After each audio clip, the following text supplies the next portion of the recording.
Welcome back to another episode of Hot Mess Espresso. We have one of my longest friends of like all time on the pod today. We have Xavier Sanchez, also known as Exoticz. How the hell are you, dude? Yo, what's good? How you What's be? good? Yeah, so this is a re-record because life happened for the last recording. So hopefully we come back like a little more experienced, a little more whatever. I realized back when we had done the original recording, and I'm just going to ask it again, but like I realized I had never asked you why you chose Exoticz, and we've known each other since we were like 18 years old. Yeah, it's been So some almost time. 15 years. So what made you choose the name Exoticz? Yeah, so I mean, it depends on what point in time you want to look at my life. I had different stipulations in my life. I've had different situations occur. Like there's times where I've been on my own since I was like 16, just like out in the elements and whatnot. So like I've always like had to hustle to get by, and I used to smoke, and so I always had like the best of the best. I'm very very bougie with certain aspects of my life, Oh, we especially as love I that get about you. older. Yeah, so I've always had like the best of the best with everything, and that my weed was no exception. When I had that, it was always exotic. You know what I'm saying? Flowers or something like that. Or I was always doing exotic things too. I always had like that bouginess translates into other things in life too. Like when I go to SU games, I'm usually sitting like courtside or something like that. Not that I couldn't go and go sit in like the 300 sector or something like that, but like I don't know if I'm gonna go, I want to really like immerse myself Right. in it. So I was always really about the exotic life and just high end stuff. And then some people would just say not only because of just like the trees or something like that, but like I said, like just because like I'm just exotic about me. There's something that just kind of draws out like different, diverse, high end. You know what I'm saying? Just to surface. So this kind of stuff. You know, plus the X and X kind of both paired up together. So Yeah. however, really, whatever way you want to put it, So I have multiple nicknames: Exoticz, X Man, Big X, that guy with the dreads. Whatever it is, man Oh of many man. names. But they all work. They all work. They all get my attention. So what made you choose hip hop as your, I guess, music genre of choice? And then for those that don't know, because obviously like lines are like a little blurry, there's a lot of gray area. What is the difference between hip hop and rap, in your opinion? Okay, so like I don't not to say I don't like being called a rapper because like it's not like it's a bad stigma or something. Hmm. I prefer a hip hop musician just because like hip hop is like a cultural thing. Like it's like back in like the 80s and 90s when people were out on the streets, just rapping about actual struggles and heartaches and like real adversity that they had to overcome, and they would just express it through the music, whether it just be scratching to make some like beats, or whether you were a b-boy and you were just out there dancing on the cardboard that people had out there. Maybe you were a tagger, graffiti. Like there's four elements to hip hop. And there's like the dancing, there's the tagging, there's the DJing, and then there's the MCing. So there was very many different avenues for different types of reasons for every level and whatnot.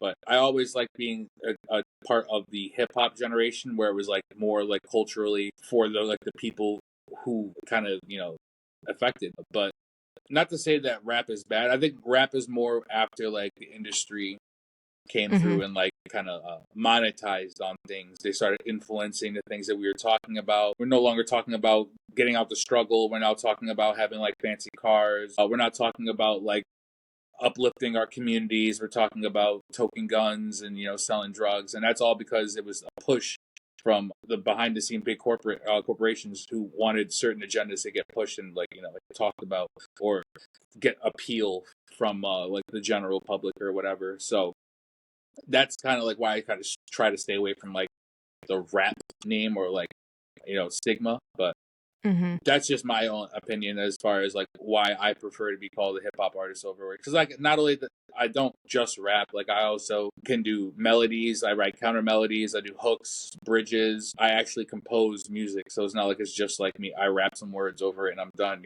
So there's a whole Right. other aspect to it. But I would just rather be tied into the cultural aspect of it than just like the commercial aspect, I guess.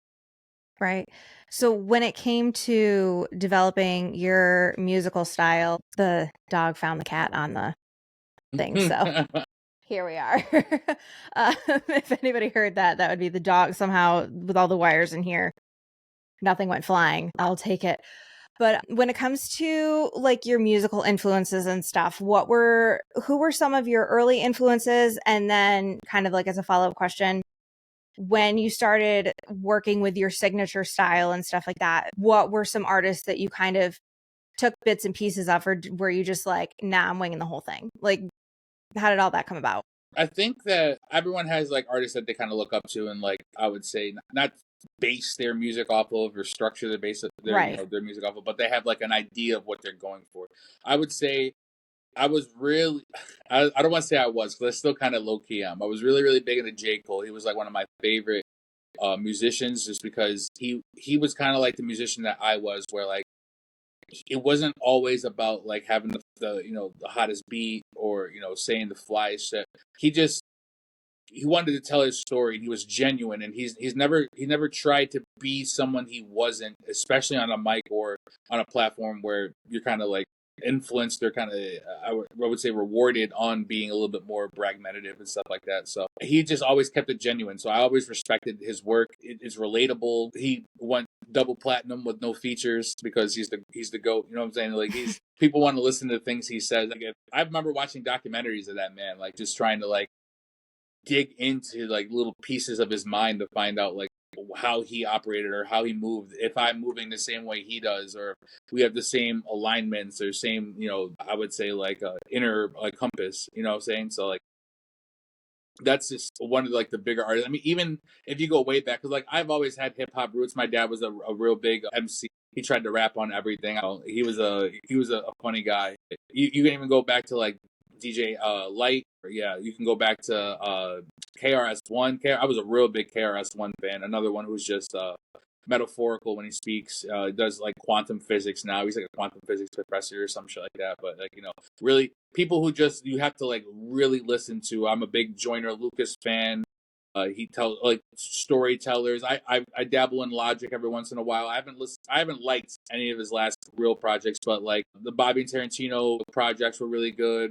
Underrated was really good. So he has a couple like really nice pieces as well. But like more or less like music along those lines and those genres is what I really kind of influence from. At least when I'm like writing music for myself. When I'm doing features for like other people, I kind of like compare myself almost to like a Ludacris, as I was talking to my producer the other day, just as far as like how Ludacris back in his heyday was like on everything because he just blended on everything. He was on records from like Justin McCartney to Justin Bieber to he can do something with the Yeah. Wu-Tang Clan, and then he can go do a solo track, or he can go feature with Chris Brown, or or he can literally go do whatever he wanted because he was just so nice at just blending in and just adding on that extra little layer, being a good supportive artist. Because I feel as though most artists are so self-centered, they just want to be the center of attention, but that's not always like the spotlight shifts. It's like it comes in waves. So like it may not be your turn right now, but like that doesn't mean you need to take it away from someone else. It's eventually it's going to circle back around,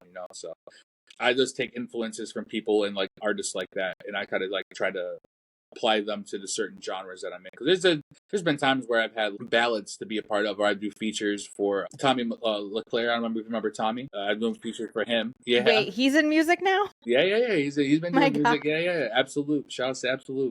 But yeah, so I'll do features for them, and they do like music that's like not to say out of my lane, but it's just a different style that I'm used to, especially with my regular clients or like regular people I work with. So it's almost refreshing to kind of step out of that aspect and create different pieces. But that's more or less currently how I've been trying to like make my own music. Is what would I feel like if I were to show this to J. Cole, if I were to show this to Nas, if I were to show this to Joyner Lucas, or if I were to show this to Hobson, or any of those artists like that kind of speak from a genuine aspect instead of from just like an artificial one. Right.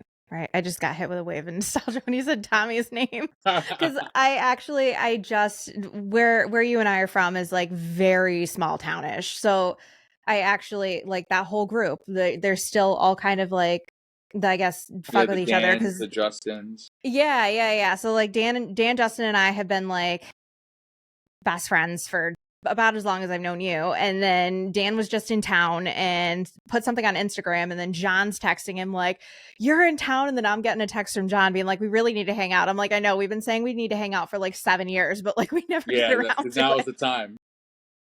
The But Wonder speaking Twin of, powers need to activate. I know, right? But speaking of nostalgia, what has your music journey kind of been like since, the good old days of the OG Funk N Waffles open mic night? Oh my God, you're just unlocking core memories right I now. know, right? Yeah, for those I guess who don't know, like the Funk N Waffles that was on the north side of Syracuse, it was like right by, it was basically right on campus. It Yeah. was like a little hole in the wall spot that many artists kind of, almost like a speakeasy. You just kind of had to know about it to be there. Yeah, because I would But have we, never guessed it was there because yeah, it's exactly. literally in a If you back were never alley. brought down, you wouldn't It was know. like right by DJ's, down like a sketchy flight of steps. You thought you were gonna get murdered, not going to like a nice like waffle place. And it looked like a hole in the wall, but it was literally some of my biggest core memories from like my early 20s, honestly. Yeah, absolutely. It was so nice too. Like I wouldn't say that. I would say the mentality. I'm still there, but I mean, obviously, we're applying it on bigger scales. Like I was on the Chevy stage last year for the fair. Like we're obviously doing bigger and better things now than when we were in that little hole in the wall. But like that aspect of music was just so genuine. It was just so. I honestly need to get my mentality more there when I was more locked in and just kind of doing this more for the music, like to give artists a spot to perform, to give their stories, to tell their lights, to tell their truths. You know what I'm saying? Express themselves, expose themselves, make themselves vulnerable, like create a piece. And it wasn't even just like rap or musicians. It was like we had comedians there, we had poets there, spoken word. It was a lot of different people there expressing themselves. So I mentally am still there, right on stage with Route Scout. You know what I'm saying? So shout out to Route Scout. Yeah, he's doing good. Yeah, there's actually a new Funk N Waffles in Syracuse. It's downtown now. So they moved location. So the venue's still around if people wanted to go there and check it out. But it just isn't the same as like how it was back in the heyday when we had Funk N Waffles. You know what I'm saying? It was a different beast back then. But it's nice to know that we come from like humble days like that when it was genuine. Like we did have a love for this because we wanted to do this. It wasn't just something that, I guess we'll just go to, Funk N Waffles on a Wednesday because there's nothing else to do. But like, no, we went there because, it's Wednesday. We get to go to Funk N Waffles. So it was, I remember doing showcases there. I learned how to be a promoter. I learned how to be a booking agent, all that stuff through Funk N Waffles. So, I mean, shout outs to them too, because it's not easy to create staple venues like that for your city, especially in aspects like hip hop, where it's so frowned upon genre wise in the city that we're in, just because of the kind of tone of the genre. But Funk N Waffles definitely did keep it real, and I appreciate Adam Gold for all the things he's done. So shout out to Sophistic Funk and all them. But yeah, I mean, we're obviously doing bigger and better now, or at least trying to. Not to say that we step away from those little things. I love doing little shows like that, just where it's like 40 or 50 people crammed into a room, just because it's a little bit more genuine. The energy is super raw. You get to kind of like really vibe. You make real memories with it, and you get a genuine time. So I really do prefer those shows. But when I'm in a stage that's bigger than my house, and I'm out there and to see all the crowds and people like that, nothing beats that. You know what I'm saying? So even when I go out to places like Ithaca or Utica, when they have like their showcases and their theater houses packed up with like all the college kids and students kids, like it's a different feeling, so. Yeah, for sure. And like just to add on to how tight of a community and just all of that the OG Funk N Waffles was, it almost felt like if you were bringing somebody to open mic night that like didn't normally, it almost felt like it was like the same level of like introducing a date to your parents, because it's like this was like our thing. It wasn't like we weren't gatekeeping it, but it was so special and like intimate, and like we all, and it was like we saw a lot of people grow in that like couple of years that we were all doing it literally weekly. I mean, trying to get up that one freaking hill up by Kraus in the middle of winter in Justin's freaking beat up Monte Carlo trying to get up there, and we're like, please don't let the light turn red. But it was like we had to go. It was almost like going to church almost. Like we needed to be there. We needed that like sense of community. I honest to God, that's one of the I don't miss a damn thing about Syracuse. I'll be completely honest, but I miss that like sense of camaraderie that we all had. It was, I feel like, and I was even talking to Justin and Dan about it, and they're just like, we miss it. It was like, it was our thing kind of thing. And it wasn't like we were gatekeeping, but it was more like we were shepherds to like lead these people that we knew would appreciate this spot to somewhere that they would love and like learn to cherish and make memories. Because like the people that we'd bring would come on a regular basis. It's not like they were just a once and done. Like you fall in love with spots like that. You set times and plans with friends to go out to spots like that. So it was a great time. I miss spots like that. We need more of them around, not only in just Syracuse, but just around in general. So shout out to all the local venues holding it down for all the artists. Literally. So you've clearly come a very long way from there. You were up for several awards and came so close. I know you were the runner-up for a local award. How does your mental health get impacted when you're like so close, but like, you're not quite there? And like, how does that impact your drive to keep going when it comes to your music? So I was nominated for my solo project for Sammie Award, and when I first found out that I was nominated, I checked the other contestants and the other nominations, and I listened to their projects all the way through. And out of all the ones I listened to, there was only one that I was like, he's pretty good. It could go either way. But for the most part, I think for like 2 weeks before that award ceremony, I was cocky. I'm usually a very humble person. You are. I'm very laid back. I'm very chill. I don't like being arrogant or out there, but there's times where I can be. And boy, did I feel myself. I just listen to my project and be like, yo, I think this is it. This is the winner. I was talking shit saying, yo, what are we going to do? Where are we going after I win? What bar are we going to? Who's buying these shots? You know what I'm saying? Like I was talking my shit. And when my name did not get called and I found out I was runner up, I was hurt just because I felt like I took 3 years off. I went and experienced life because like as another artist, like they think that the words just come to you. No, you need to go out and experience things to have something to say. So just being able to, I'm just trying to figure out how to word this. Because when I had the award taken away from me, not taken away from me, I shouldn't say that. When I had the award in my sights and it slipped through my grasp, I was very, very upset because I put everything on the line. So it's like you kind of get to a point where like, damn, I just went and put all my money on the line. I just went and put all my time on the line. For the last 3 years, I put every single dollar I had in the studio time. I put every single thought I had on paper. I exposed myself in a way that I usually never do. Talk about things that I never would normally talk about. Express myself in ways that I normally wouldn't do.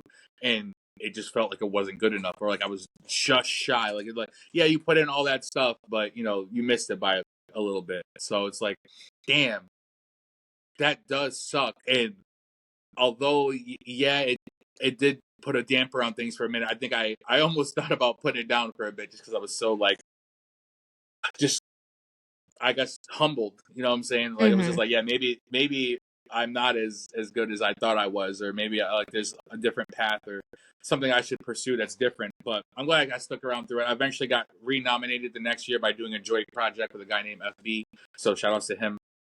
I was farther away from making it that year, but it did show me that people were out there listening, that they were, paying attention, that they weren't falling on deaf ears, you know what I'm saying? So like I kind of had to walk away with, although I put everything on the table, like it was meant for it to get put on the table. It was meant for it to, impact people the way it did. And even if someone listened to our project and like it helped them in some way, shape, or form, even a little bit, like it was, the whole project was worth it. Just because I didn't win anything off of it doesn't mean that it was like a bust. And maybe at the time I was thinking that, like, if I don't have any kind of like validity, then what's the point? But like the validity comes from within. Like if I know it was a good project and then I put my own time and effort into it and my own experiences, and that's all everyone ever needs to know. You know what I'm saying? Like, so what if it doesn't win anything? I put everything on the table and left it there. And even with my follow up project, I didn't even submit it for a Sammie just because I just wanted to put something out without having to prove something to somebody. Like this next project I'm working on, I'll probably submit it to a couple,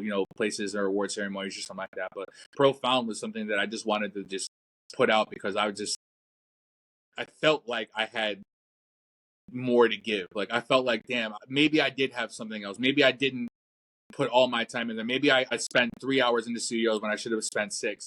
Maybe I let one melody that I thought didn't sound good, I let it through the cracks, and when I should have went back and changed it. Or, like little things like that. Those little things that you kind of don't get nitty gritty with or get really anal about, like it kind of comes back to bite you in the ass. Like that's the difference between a local artist and like a worldwide artist or like an actual mainstream artist. It's like they don't accept those little mistakes. Like they will go back and redo something 800 times if it takes because it needs to be the exact way that it needs to be.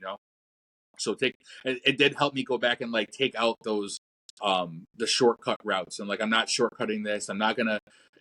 I don't want to drive home at 3:00 in the morning when I have to work at 7. But if I don't do it now, if I leave at 12, trying to like go home and like shortcut things, then I'm never gonna go back up and redo that one part. It's gonna wind up staying that way. You know what I'm saying? Like shit like that. Like one thing leads to another. So if it taught me anything, it was just that you need to leave everything on there, like everything at all. Like you should have nothing left at any point in time during your day because you should be giving it all out there. Like in time, energy, effort, your focus, all that shit. Doesn't matter what it is that you want to do. Like if you're not going to be great at it until you want to breathe it. You know what I'm saying? Like it's as valuable as breathing. It's as second nature as inhaling. It's as needed as oxygen. So that's the way I look at it. It definitely shaped me into like the artist I am now, being more humble, accepting the fact that I have flaws. I'm not perfect. I may be nice, but there are nicer people out there. So it was needed, to say the least. But it was definitely one of the hardest losses I take musically because I really thought I had it. So and it feels bad when you think that you put it all on there and like someone just says it's not good enough. But it just means you need to go back to the drawing board. I was down for a little bit, but it kind of fueled me up to be like, all right, well, what is gonna win then? You know what I'm saying? Now I get to go find what new flows, new beats, new experiences to talk about, new things to relate to that will get me something. Like I'm thoroughly enjoying the puzzle of figuring it out. So I guess that's part of like the beauty of it. Absolutely. I got kind of a hard question for you. Yeah, okay. Out of all your music, and you can give me a couple if one doesn't stand out, but out of all your music, what track was your favorite? And also, which one do you think either had the most impact on you or the most impact on other people? Okay. I think my favorite track. Okay, my favorite track of all. So I'll break this up into 2. My favorite track I only do live. It's called "Talking About." I made this song and it's a real big vibe. It's a big high energy. Everyone's jumping by the time like we get to like the bridge and shit like that. But I literally only do it live because it's just a song that I enjoy doing. I never enjoyed recording it because it doesn't feel as genuine as when I'm doing it live. You know what I'm saying? It would feel like I'm trying to like record something instead of like actually like perform something. But that's called "Talking About," and it took me like probably I would say 3 months or so to write that song. But once I drilled it in, and everyone loves when I perform. It's like something that I usually end on sets with to give people something to think about, as well as like keep the energy on a high incline. But that's one of my favorite tracks to perform live is "Talking About." I think it's just start to finish a great track. The chorus is really nice. The verses are well thought out. The melodies are really cool. The breakdown's fun. And then energy, obviously, live performing is through the roof. So great song. And then I guess if it would be the hardest song that I had to actually write because of just what went into it. I mean, maybe this the same as the most impactful one, just because hopefully it reflected in what I put into it. But even songs like "Proud of Me," I don't. You probably remember that because you were on. Oh my god! Yeah, I was featured. Yeah, I called a whole bunch of people, and I just wanted them to say just nice things, and just like I wanted them to end it with "Proud of Me." Or "Proud of You" or whatever it was, because that's what the track was. So like even like going back to pieces like that where like I had to call 18 different people, record 18 different conversations, sift through those conversations, find the one little snippets that I need, take all those up, mash them up together until they all sound and blend nice, and like all that work that gets put into it, like is what really I think makes it stand out. So that's a good song. And then I think going right up there with it would be "Sun Goes Down," where I talked about my dad dying. Me and my dad were not very close the last 4 or 5 years before he died. We were just both knuckleheads. We're both hard headed. We got into an argument, told the other one not to talk to us, so we just didn't. You know what I'm saying? We went about our lives. And then one day I got a call from my mom saying that, at 5 o'clock in the morning, you don't even know how she got in my house, but, I waking up to my mom in my room and she's saying, yeah, your dad passed. We need to go verify before the cops get there and take him away. So yeah, it was just like one of those like, damn, like you always think you got more time to, say some things or like tell you how you feel, or even just like not even if you don't got anything good to say, even just to say the bad, you just think you got more time and you don't. Sad. And to say how real, time is, and it has no biasness, it's just straight what it is.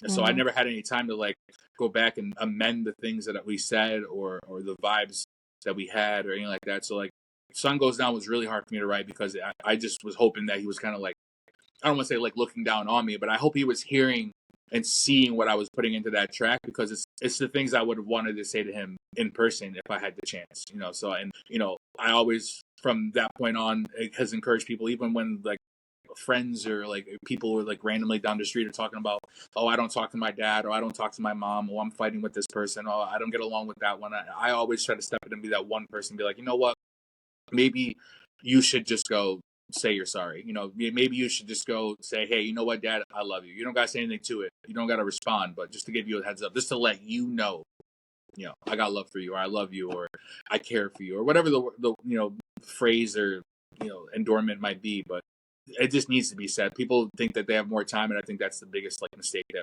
we don't realize until it's too late. So those are like the hardest ones I think to put into, because they required so much from within.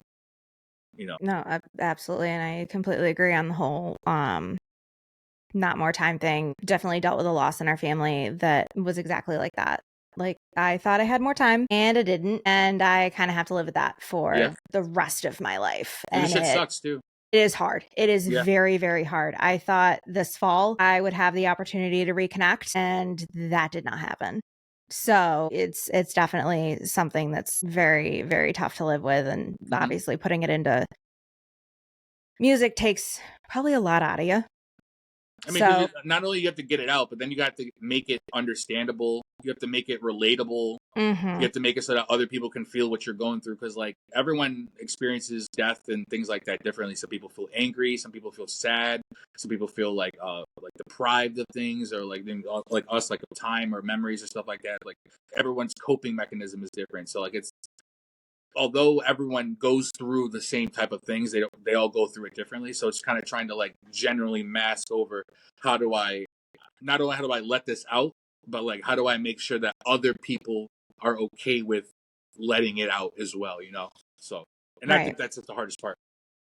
I think being relatable too is also like being able to be a good lyricist that has like those moments that make you pause for a second. Like you sent me a couple of unreleased tracks, and one of them is Lately, and there's a line towards the end about left and right that just hit me like a ton of freaking bricks. And like obviously you didn't know all the shit I've gone through in the last 6 months, but it was like, I can't remember the exact line, but it's something about like, when everything goes left, I know I'm going to be all right. And I was like, shit, like that just literally was a gut punch. And I don't know what inspired that track. And obviously I can't wait for it to like actually come out and people to listen to it. But it was just, again, one of those songs where you're like, I get it, I get it, I get it. And then there's just that one line that you're like, I need a minute. Yeah. I need to take a second. Yeah. That hit, that hit. And I think it was, even if I'm feeling left, I'll know I'll turn out all right. Yeah, even if I'm feeling left, yeah.